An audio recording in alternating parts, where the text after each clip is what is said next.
just a quick review of the hand grip strengthener, finger exerciser, and grip strength trainer set. So basically this is a 6-piece set. It looks like a lot. There's really two main types of exercise equipment though. Two main pieces, and then there's different resistances. So there's the circles, there's 3 of those. And then there's these ones with the finger holes in them. So those are the 2 different types of exercise equipment you get. There's 2 of them. Each one has 3 different resistances. And let me tell you why that's important. Instead of just buying one, the problem is if you can do one and you can use it really well, you won't really going to get any stronger. What you really need is something called progressive resistance. That's the way muscles get stronger. So let's say you take this green one. You start out with that one, okay? And just to let you know, here's a little guide. The green ones are the lower resistance, okay, 30 pounds. And this one is 6 and 6.6. And then it goes up to 40 and 8.8. And then it goes up to 11 and 50. These are like pounds. So here again, let's say you started out with the green one, okay? And let's say you could squeeze that, like 20 times, okay? And let's say you did that today, and then tomorrow you picked it up and you squeezed it 20 times. And the next day and then next week you picked it up and you squeezed it 20 times. Well, you're not going to really get any stronger because your body is very efficient. So what happens is, if your body says, hey, I can squeeze this thing 20 times, my muscles can already do that, why do I need to lay down more muscle tissue? And why do I need to spend energy to make it stronger? Because I don't need to make it stronger. Your body is already doing what you're asking it to do. So how you get stronger is you challenge it and you give it something that it can't do very easily. And so what you do then is you need to progress, progressive resistance, you progress to this resistance. This is harder. Then you pick this up. Hey, maybe you can't do it 20 times anymore. Maybe now I can do it 10, and then a couple days later you try it again. Now I can do 12, and then you build up to 20. Now if you keep squeezing the 20 and week after week, you will be stronger, but you'll only be this strong, 40 pounds strong. You won't really get 50 pounds strong unless you challenge it with the 50-pound one. So if you can do this one 20 times, then you move on to this one if you want to get stronger. But hey, if you're as strong as you want to be, then just stay at that one. Okay, so same thing with the finger exercisers, If you can do this, I'll just make up a number like 20 times. Because usually if you can do something more than 20 times in a row, you're usually building more muscular endurance and you're not really building much strength. So once you get to 20 times, it's really time to increase the resistance. So same thing with this one. You pick this one. This is the lowest resistance. And you work your fingers. You try and spread them out and you work up to 20 times. When you can do 20 times, if you're happy and your fingers are as strong as you want them to be, pain is down, whatever your guideline is, then you could just do that. Now, let's say you're where you want to be and the green one's just fine. As long as you do that about once a week or so, you will be able to maintain the strength, okay?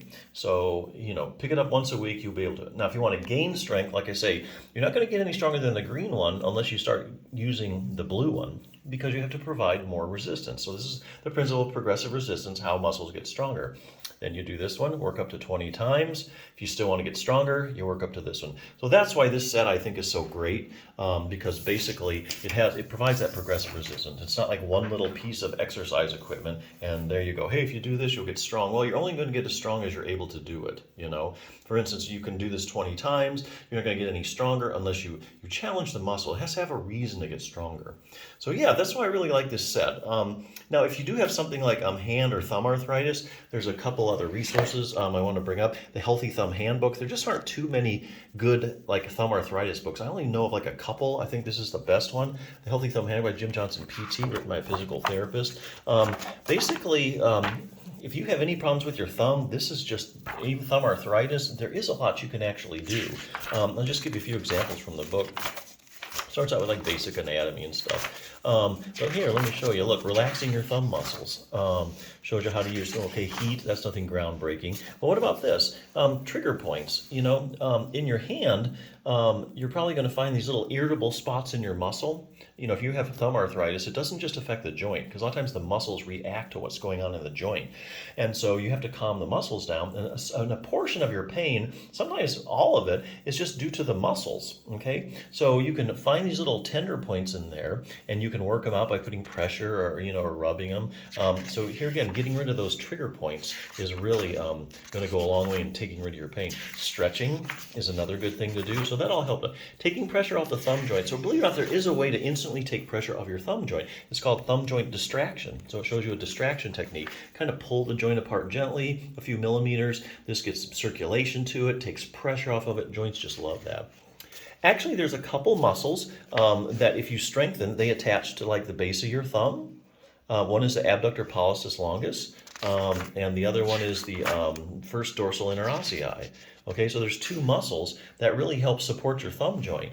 So here again, if you do those two exercises using these guidelines, you're going to strengthen the muscles and you're going to support the thumb. Okay, so very important. Increasing thumb coordination, other things you can do. Very good resource if you just have a thumb problem. Now, if you have just the hand, the rest of the hand, here's another one. Treat your own hand and thumb osteoarthritis. Uses the same evidence-based principles. I think it's written by the same guy. Here again, anatomy, that kind of stuff. But they give you like range of motion exercises. Here again, if you need additional exercises, joints are made to move. Basically, your body's use it or lose it. And the joints actually get their nutrition comes from movement. So if you don't move a joint, you have this stuff called synovial fluid that's in the joint, and it kind of gives the whole joint nutrition through diffusion. And the way this synovial fluid gets around is you moving the joint, and then it spreads it around. So that's why range of motion is so good. How to make your hands stronger. Now the other things that I just showed you earlier, the two pieces of equipment, those will make your hands stronger. There's some additional ones like for your wrist and if you need more for your fingers. So there is a lot you can actually do. This is a tried and true thing when it comes to getting rid of pain for hand and thumb arthritis. You just got to know what to do. Each of these programs take you less than 10 minutes a day. But yeah, if you're looking for some progressive resistance, that's really the name of the game. That's why I really like these pieces of equipment. It gives you a place to go to get stronger and stronger. So definitely check it out.